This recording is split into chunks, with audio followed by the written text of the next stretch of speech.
lot of time with my daughter, I continued to commit crimes. I went into Berkeley Bowl with about 20 stolen credit cards and bought all this food for 4th of July, right? Big old box of oysters, lobster, everything, because that's how it was. It's like, especially when you slide, it's like, what? Little at a time, throw that shit up. You know what I'm saying? Everything, right? And so I was like, that was normal for me. However, if you know anything about criminal lifestyle, it always looks good, but it's not. You ain't really to have once been a criminal is no disgrace. To remain a criminal is the disgrace. I formerly was a criminal. I formerly was in prison. I'm not ashamed of that.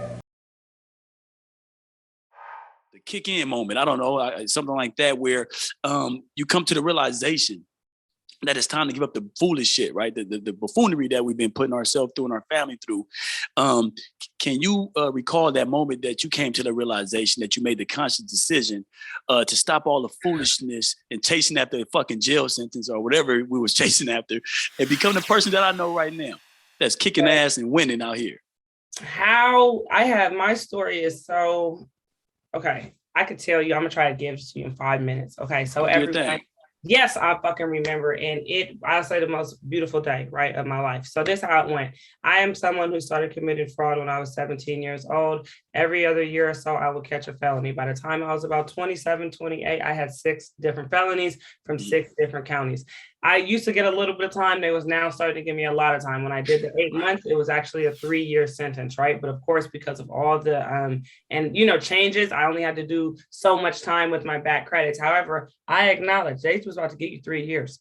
So next time you for sure going to get 3 years or 3 years plus, right? And so, I was lucky enough to be cognizant of the time that was accruing and that how they were no longer just letting me go. And I wasn't just getting a slap on the wrist or community service. And so I just want, you know what I'm saying? So for me, that was the first step. However, when I did that 8 months, when I came home, I was mad. Like I said, there's no way that I could ever work in this system. I'll never want to be a part of them. I spent a lot of time with my daughter. I continued to commit crimes.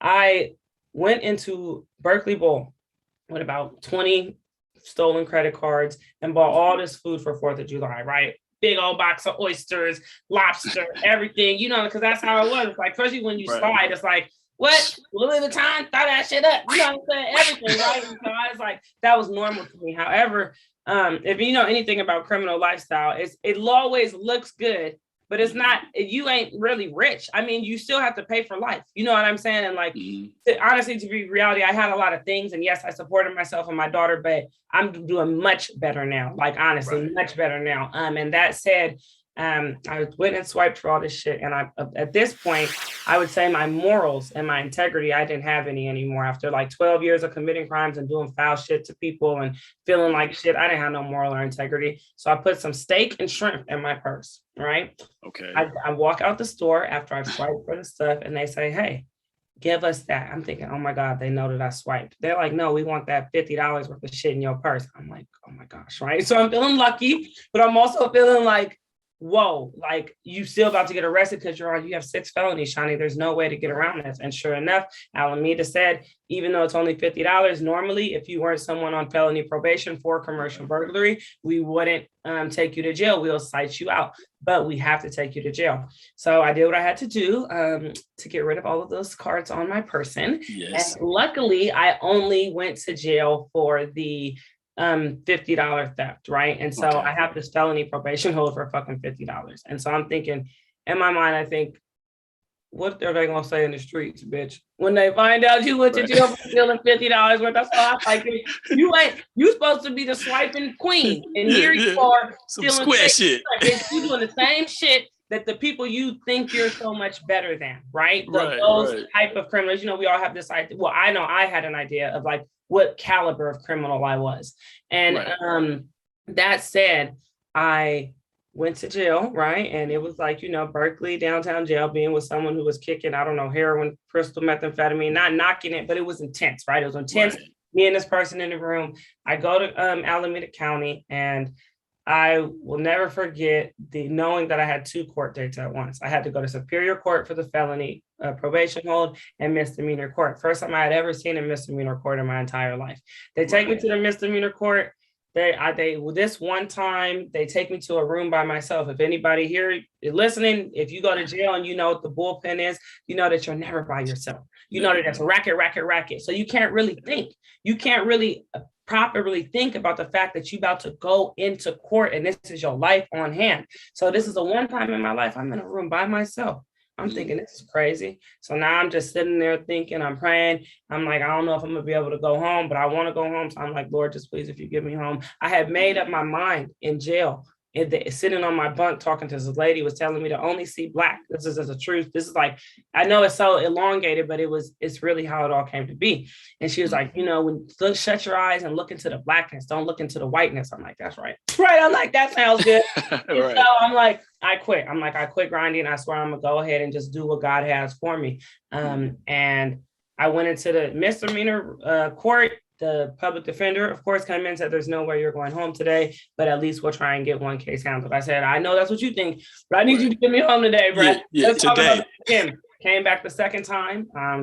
At this point, I'm like singing. I done made up my own praise hymn. I know the guards was like, motherfucker's crazy. And he was like, but once again, if I didn't have that time alone, I would have never, I wouldn't have been strong enough to do that around my peers at that point.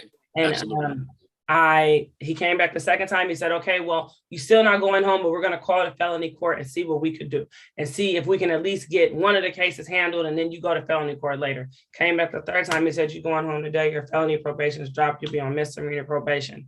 In that moment right there, I had already begged. You done begged the motherfucker so bad. I done begged God like everything. And I said, and I just couldn't go back to committing crimes. Now, when I came home, I was still with my baby daddy, who was extremely abusive. Have been beating me up for a long time.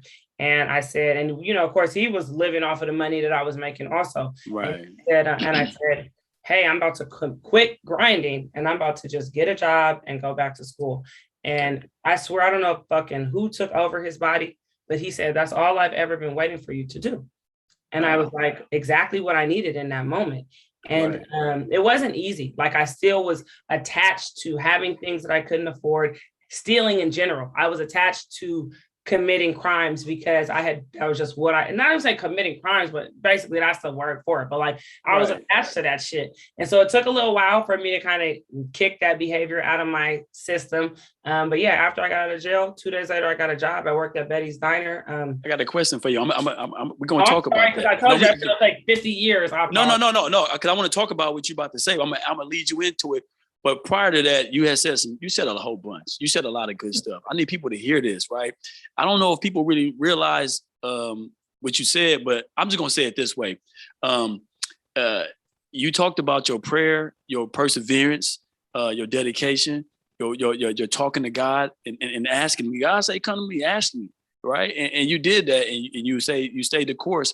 And at the end, you was granted the opportunity to get out of there, right? Some people thought you've been sitting there longer, but you got out of there. And the Bible say, trust in the Lord with all your heart, right? You direct your paths. And so you got up out of there, and I really like to hear that. This is my question for you.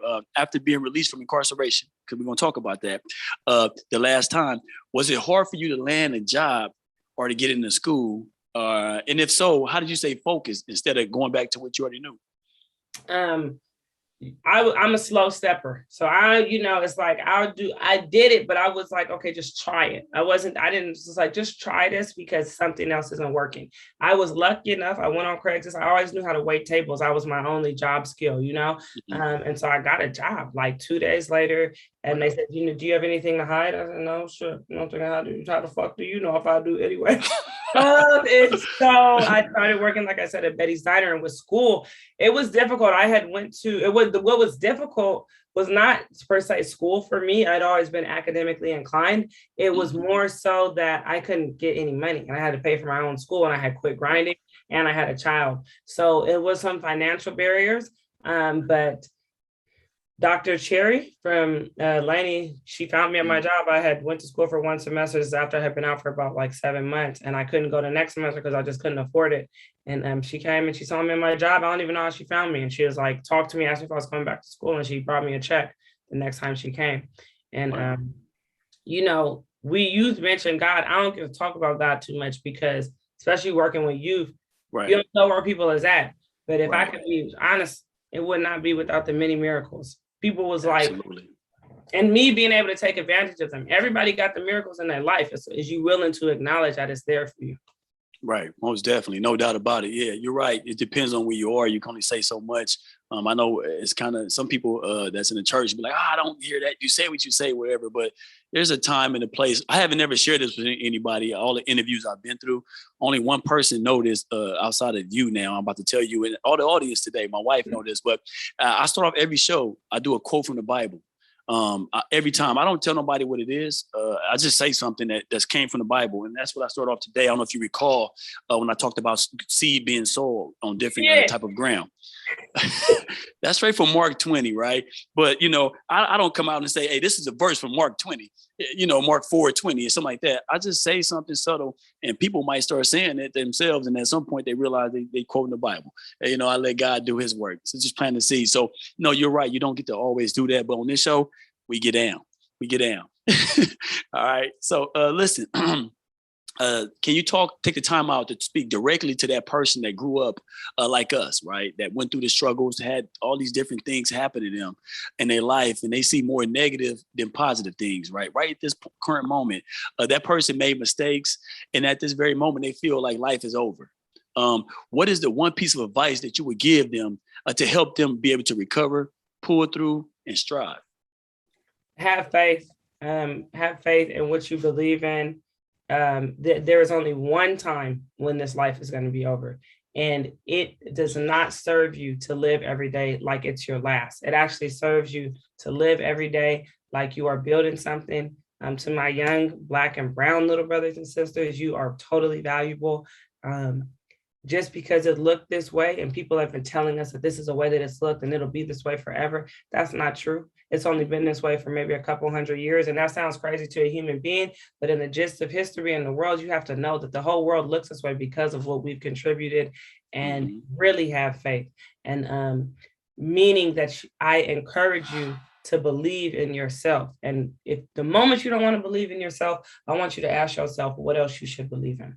Right? If that is what I do. When you don't think that you're going to win, ask yourself, do I think that I'm going to lose? And what's going on with that? And why do you think that? You literally deserve to win. You can win. And anything is possible. I mean to say that, I was just thinking that the other day. It was just like, when I say anything is possible, you have no idea. And the reason is because you are literally the driver of this car right now. That's right. Good stuff. Now I prepared a question for you prior to knowing anything about your story, right? I know you you at Cal, you're knocking it down and all the great things you're doing. And I want you to talk a little bit more about that before we end the show. But before you told me anything about you today, I already had a question. I'm gonna read it to you. All right. This is a trip. And I'll let you answer the question. All right. I said, if you had a chance to talk to the 13-year-old Shani right now, what piece of advice would you give her? If you had a chance to talk to yourself when you were 13 years old, what would you tell yourself? Now, you told me a lot. You told the audience a lot about 13. So I'll let you speak to yourself. Oh, man. I would say that you're loved and you don't have to be, it's not your fault. Like, you don't have to be hiding. That's good. That's good. No doubt about it. And that goes for everyone out there. She's saying something that's really profound. A lot of times we don't realize that we're loved, and and it's not our fault. It's not your fault that you've been molested. It's not your fault that your parents were alcoholics and drug users, and you got beaten. It's not your fault. You got to put that past in the past and move forward. You don't forget about it, but you have to look forward to your future, your better future, your brighter future. You soldiers, you winners, and perseverance. So lastly, if anyone wanted to reach out to you, how would they go about doing that? Okay, great, perfect. So if you want to reach out to me personally, please reach out to me on Instagram, which is fine, is at Shani Shay all day. You're always also welcome to reach out to me honestly on the phone for my program. If you're looking for incarceration to college, whether you're a student and you need help getting into school, even if you're just trying to get your GED, or a high school diploma. So if you don't have your high school diploma, even if you're adult, I can totally help you with that. And we're happy to help you to get into college. And so if that's the case, please call me at 510-697-9881, 510-697-9881, or feel free to text us. And then also incarceration to college. Please follow that page just so we can garner the support. And also if you want to donate and help us, this is like a serious thing. I literally paid the students to go to school, and it's so important. Like, they need to know that we care about them. Sometimes they just need a sweatshirt, a pair of underwear. Sometimes they have children of their own that they can't support, and it affects how they feel and what they want to do. And all I can say is that, like, every dollar that you donate to incarceration to college goes to our students. And it means a lot. Like, it really, really, really means a lot. And I just would love more of the community to be a part of it. Especially people that look like me, because I often feel like I'm pandering their stories to people who don't know nothing about them. Good stuff. Listen, no, good stuff, you guys. Look, I'm going to ask you, I'm going to piggyback on what she said. Please give. Reach out to her. Shani, what I'm going to do is on the bottom of this, when we get time to put it out, I'm going to make sure I have your information on there so people can jot it down. And I'm asking you guys, take her up on that offer, man. Help us out. These are people, our brown brothers and sisters, and whoever else out there that need the assistance that's dealing with Shani in her program.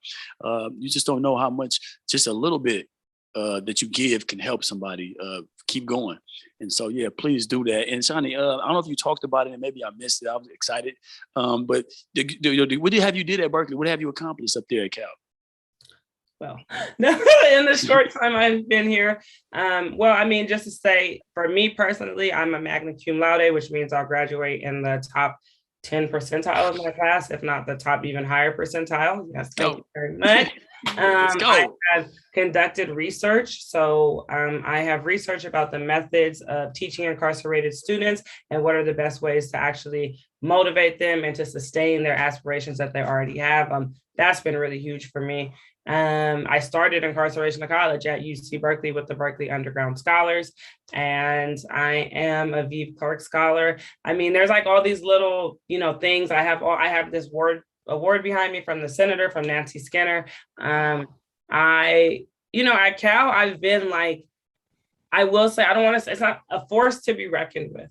I know that sounds not very humble, but I had to just own it because my dad used to call me a hurricane. So honestly, I have put my work in, though, and meaning that, like, if I wanted to be doing something else, I would be doing something else. And I feel like this is something I can do with integrity. So at Cal, I just been doing my thing, getting ready to graduate in May. So I really look forward to that. Yes. Most definitely. Congratulations on that graduation, early congratulations. And like I said, no, I wanted to ask you that because you're humble about it. But I know people need to know, man, look, you came from here and you here and you still going here. And so I want people to watch the show to understand, like, look, ain't no limit, right?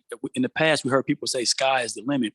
And I'm a firm believer that's not the truth, right? I believe that, like Master P used to say, there ain't no limit, right? Ain't no limit, man. Go get it. Keep going up. Keep going up. Ain't nothing up there to stop you. So look, once again, I want to thank you. Do you have anything you want to say before I close out?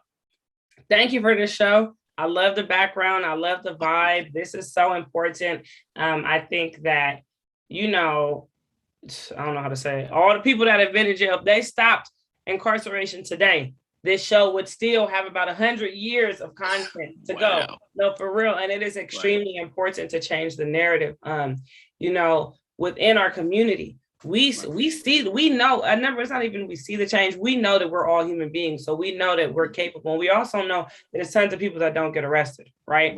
And so that we're not different than everyone else. And so this is very important because of the platform allows for people to get to know people who got caught and now used to be a criminal. But it's important to understand that our contribution is no less than, and to be really, really honest, it's even more valuable now. And so I beg those of you who are not used to be criminals to be able to go toe to toe with one of us who have had that experience and uplifted ourselves. And also I beg you all to say, hey, why are we requiring people to uplift themselves? What type of society is this and what does that create for us? So yes. That's my Thank you. statement. No, that's great. That's great. And that's what the show, like I said, again, is about. It's about killing that stigma, right? You got people that's out there that's going to be supervisors that's never been in jail before, right? Owners of companies. And they will have somebody like us, one of us, come to them and ask for an opportunity. And I want them to be able to see this show and say, you know what? I'm going to get this person an opportunity because they used to be that. I mean, that's what they are currently. And so, yeah, the more people I can get to come on the show and partake and share their stories, the better. You know, it's like this. So last thing I'll say, it's like we all were climbing Mount Everest, but I had to climb it with a 50-pound weight on my back. And so when I get to the top of Mount Everest, I don't want to hear about how I'm not more equipped, because I am. And so that's just the facts, you know, and like that's a hard pill to swallow for some people. Too bad. Yay. Are you on Instagram? I am on Instagram. Yeah, Marlo Da Motivator. Okay, cool. I'm gonna look you up, and then I took a picture, so then I'll like post, hey, oh my gosh, I can't wait. All right, for sure. Yeah. So follow me on Instagram. I'm gonna follow you back, and then also you can hit me on this show. Is I Used to Be a Criminal on YouTube, and you can follow that too, so you can see the link that the show come out. And then also I want to send you a book. I'm gonna send you a book. So I would get offline. I get your info, so I can send you a couple of books. I can email it to you. Perfect. And then okay. This is too big. This is just see a seed that was already planted right here for us. I am working on a literacy project with the youth inside of the juvenile hall. It will be a national conference where they will actually be able to tell their own stories. We're working with the United Black Family Scholarship Foundation. I think that it would be really interesting to have you interview them. It would all be wow. Yeah. You know, and we could use that and give it to Contra Costa, and you could use it yourself. Oh, well, I'm humbled, and I really appreciate that opportunity. Please, yes, I would love to do that. Yeah, it wouldn't be until like May and April because we're just starting. We are implementing the program next week, but it is supposed to finish in before May, excuse me. So if you're down, I will email you and then we'll set it up. I'll do all the administrative navigation with the juvenile halls. That way it'll be really easy. And you could just do like each one, you know what I'm saying? Like the same way you just did it. And I just think it would be good for the youth also. Absolutely. They really need to see where they can be in the platform. You Most know, definitely. like they can do the same thing as you, and that's really dope. Most definitely. I appreciate it, Shani Shay. So look, I'm going to reach out to you. I'll tap in with you offline, and then we'll make that work. And once again, listen, I want to thank you for coming out to the show. I really, really appreciate it. It's a dope interview. And for anybody else out there who see the show, if you want to be a guest on I Used to Be a Criminal, tap in with your guy at Marlo. Actually, I'm changing well, you can still hit me at IusedToBeACriminal.com, at gmail.com, and then we'll make it work. Just get at me. All right, Shani, thank you for the interview. For sure. Take care. Marlo, I'll talk to you soon. All right, most definitely. All right, bye-bye. All right, bye.